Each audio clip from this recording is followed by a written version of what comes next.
BBBEE. I think that perhaps the facts speak for themselves. BBBEE is a dramatic failure. Of the listed companies in South Africa's JSE, less than 3% are black-owned, 100% black-owned. The tragedy from the very beginning was the naivety to think that the oppressor can give you the means to defeat him.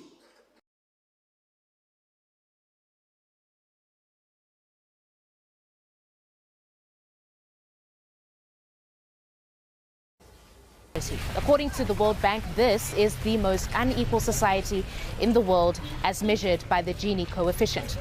That inequality is still along racial lines where, for the most part, white South Africans are better off than their black South Africans. What can assure me as a human being and a concerned African American that the ANC will indeed have a fiscal solvent policy that will continue the use of the resources of South Africa in a meaningful way? Or should I put it more succinctly, will your economy be based on the Marxist system, socialism, or capitalism, or both? I knew that was the question you wanted to ask. If I may... What we want to achieve is a healthy and vibrant economy which can ensure full employment to our people, maximum production, and the development of social justice. We wanted to rectify the imbalances that exist in our economy.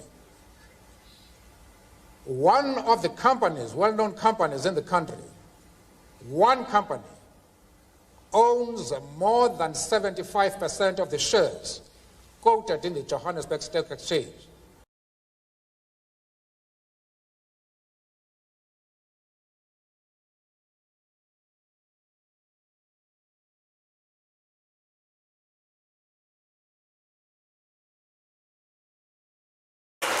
I'm telling you now, we are controlled by the Rupert, we are controlled by Investec, we are controlled by the Oppenheimers.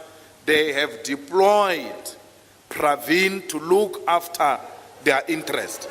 They told Zuma right on his face the day he removed Pravin. It's not a joke. They went to him and said, we will collapse this thing if Pravin doesn't come back. And when those white CEOs went to tell Zuma to reinstate a minister, it was not a state capture. It was not business interference. The white owners of the economy told Zuma that if you remove this one, you don't reinstate this one, we will collapse this economy. We'll take that which belongs to us and leave. Johan Rupert made a similar remarks here, that if D.D. Mabuza becomes the president of South Africa, he will be left with no option but to take what belongs to him. He's in a way telling you who you should elect. You are being told and dictated to by white monopoly capital who should become the next president. This is illustrative of how our economy is organized.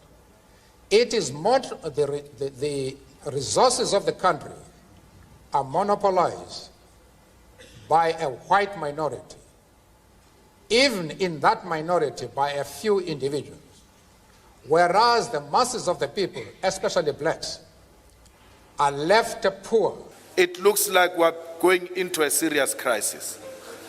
We have delivered the hands of the Ruperts and the Oppenheimers. It's a dead organization today because Rupert gave that instruction. And then we were attacked by the wars and the SARS and all that. Rupert controls SARS. There is a unit in SARS called enforcement. They gave it a new name now called tactical intervention and all that. It's led by Johan Lochenbeck. In that unit is only Afrikaners with one Indian who think like an Afrikaner. in the whole unit. In SARS, they called that unit Johansemense. They are called in Afrikaans because they are predominantly white. They are called Johansemense. Now, all those people attack any emerging small business. They don't care whether it's white or black.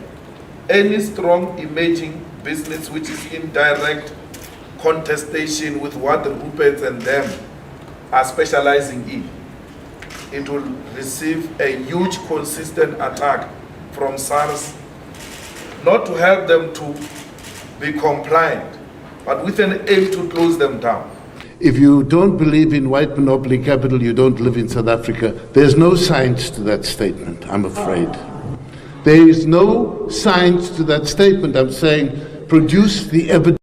Every South African uses or comes in contact with one or more of these brands every day. Julius Malema refers to them scathingly as the Stellenbosch Mafia, the very worst instance of white monopoly capital.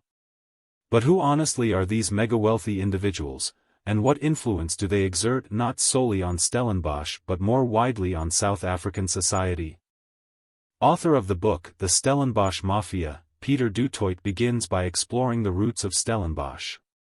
The birthplace of apartheid leaders, intellectuals, newspaper empires and more. About 50 kilometers outside of Cape Town lies the beautiful town of Stellenbosch. Nestled against vineyards and blue mountains that stretch to the sky. Here reside some of South Africa's wealthiest individuals, all male, all Afrikaans, and all stinking rich.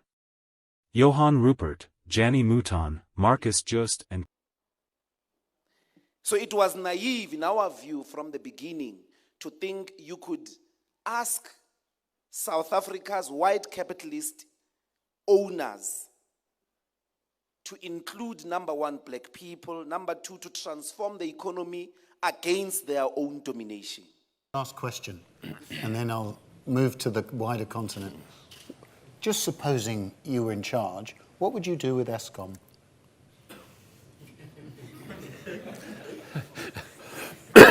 Be dictator. I asked Jabu Mbusa, who's a very close friend of mine, why did you accept the job if you lost your mind? So what would I do with Eskom?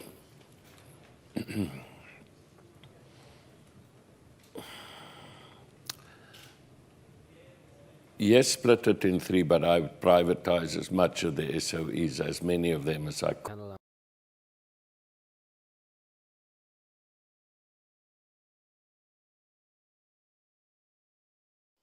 We've got to build state capacity. We've got to use the government. We've got to use the state to transform our lives. White people are not going to develop you. White people are not going to save you from poverty. If you don't know, the last 30 years is evidence. White people themselves, to become the rich people that they are, used the state. They could have made it without the state. They were protected by the state. They were funded by the state. They were given all types of opportunities by the state. You have My to name say is Stati Zakele Madela. I work for a private company, but I'm speaking on behalf of South African Energy Forum. I would like to speak to you people from the bottom of my heart, not just necessarily you, but all the stakeholders in the oil and gas industry in the country, including those ones that are not here, the government, the Central Energy Fund, the DMRE, the National Treasurer, the President himself. I want to turn around and look at these people. I look like them, I cannot change them. This is who we are. And we don't all live in this place. We live all around the country. So my question to you, all of you stakeholders, I'm going to use the example of engine that you are now repurposing into a terminal in my country, South Africa, while we are importing petrol and diesel and jet, and now you take the entire refinery, you convert it into a terminal. So please allow me to ask the question on behalf of South Africans. Why could it not be bought by Petro SA so that we have a national pride to go around the country and see Petro SA outlets, 2,600 of them here in South Africa, and 1,300 of them in the SADC region. But we must go and buy the very same refined product that comes from overseas, delivered here at this terminal that you are repurposing a refinery of. And I must take my money and go buy from Vivo Petroleum, from Britain. Our parents told us that Britain colonized us. So who's colonizing us today again? So I want to ask you people, why is it so difficult to live in this country? That I am 50 years old. I've been attending conferences like this, hoping that one day I'll take something home. I come from Zululand. There is no industries there, nothing. Absolutely nothing. Can we have you people open up an opportunity for the biofuels industry in this very same oil and gas terminal? Speak to the leadership of KZN and speak to the leadership of Durban. Just open it up for us so that we can have off-take agreements and go and build the biofuels industry where we are. Because I do not come from Durban. The question then that I want to ask as a last question, who is dropping the ball in this country? Who continues to drop the ball in this country? I survived from private sector. I have never worked for the government. But here I am asking, why is our government absent? Why is our government officials absent? Who continues to drop the ball in this country? Because we are a colonized economy. Look at yourself. There's only one white man amongst you. But you speak with a very apologetic voice, including our leadership in the country. I'm lashing at you guys. Tell me when I get out of here, I can say to Ingonyama Trust, show us the land. We're going to build the biofuels industry. We're going to dump it into the engine repurpose terminal. And when we go to SAPREF, I want to ask the question, how are the South African banks going to be part of the underwriting of the money that is going to transact the engine deal that is going to Vivo from the UK, when the very same bank are refusing to build a refinery in Richards Bay, when the Saudis are prepared to build the refinery in Richards Bay? On one hand, they refuse to finance a refinery in Richards Bay because that is going to be built together with the government. On another hand, they are willing to transact with Vivo. It's still oil and gas industry. Why is the answer no when it is our government and it's yes when it is private sector? Thank you.